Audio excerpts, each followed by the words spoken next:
All right. So I am so glad that you're sitting with me to talk to me about chapters and component relations and the role of the component relations professional. And so I'm going to start out with a general question. What does component relations mean to you?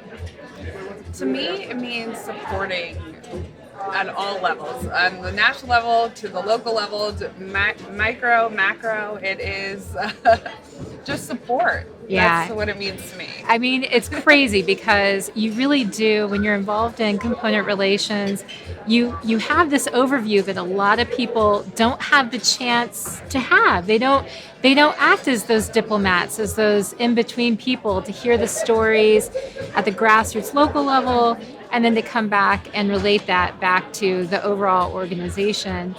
What do you think is maybe one of the biggest challenges as a component relations professional that you face?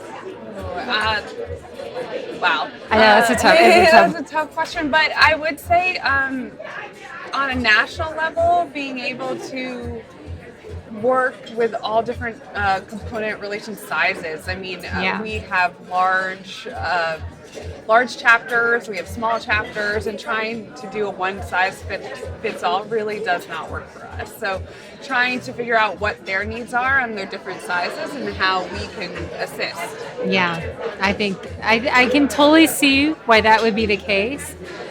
What do you think is maybe the secret sauce to being a good component relations professional? Like what's required? It's really listening.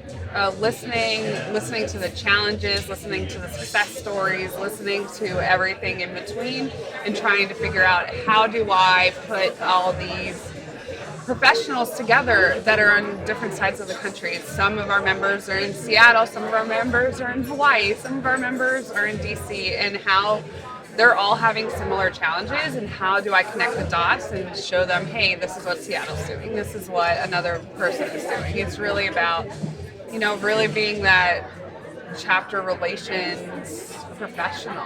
Yeah. Connecting the dots.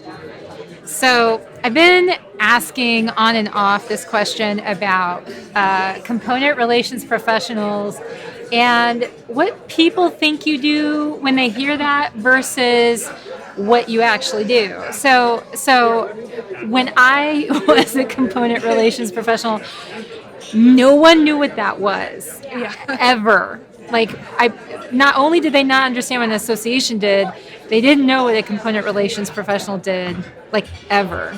And so, do you have any stories of times when people didn't understand, or how have you learned to maybe explain what a component relations professional does?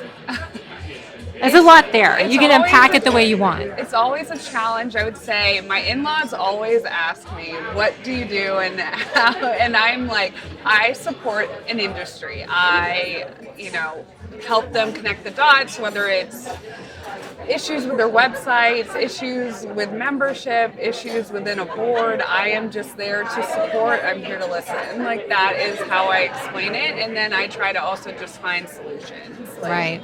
That's how I kind of explain it in the best way possible. You're like, and now I'm going to go back and I'm going to keep trying. Yeah, exactly.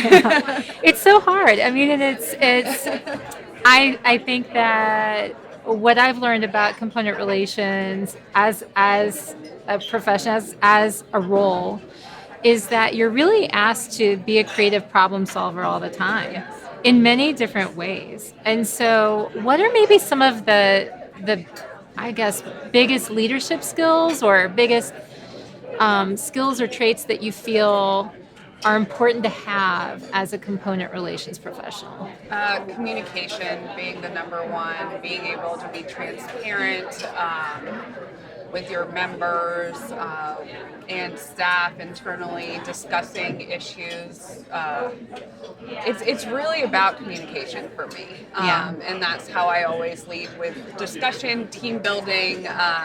It's always about trying to figure out who has the best skill set in the room. So if my skill set is bringing everyone together, is someone better at analytics? Is someone better at membership? Like, who do I need to talk to kind of get everyone together and on the same page? So that's what I bring to the table, I think, and what I hope to help with everyone. Yeah, really. I love that so much. I just have to say, I love that so much because I recently interviewed someone David Allison, he's an author who wrote a book it's all about value graphics. Demographics can be a stereotype, and it's better to segment according to value. And the thing that he said that he found from all of this data that came in especially for North America, the people who want to belong to associations, their overarching goal, need, desire is a sense of belonging and a sense of togetherness. And so the role of the CRP, that ability to bring people together and to make them feel like they belong, I think it is so valuable.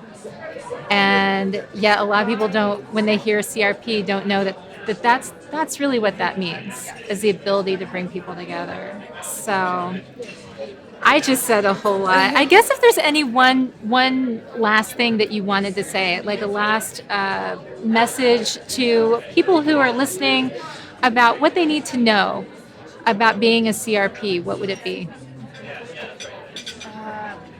Time is always a constraint for us, and we're always working against the clock to find solutions. So, any way you can bring a solution to us, or you have a similar need or a similar issue, like that is a great conversation starter. Yeah. For the CRP profession. I love it. Thank you for taking the time to talk with me. I really appreciate it. Thank you so much.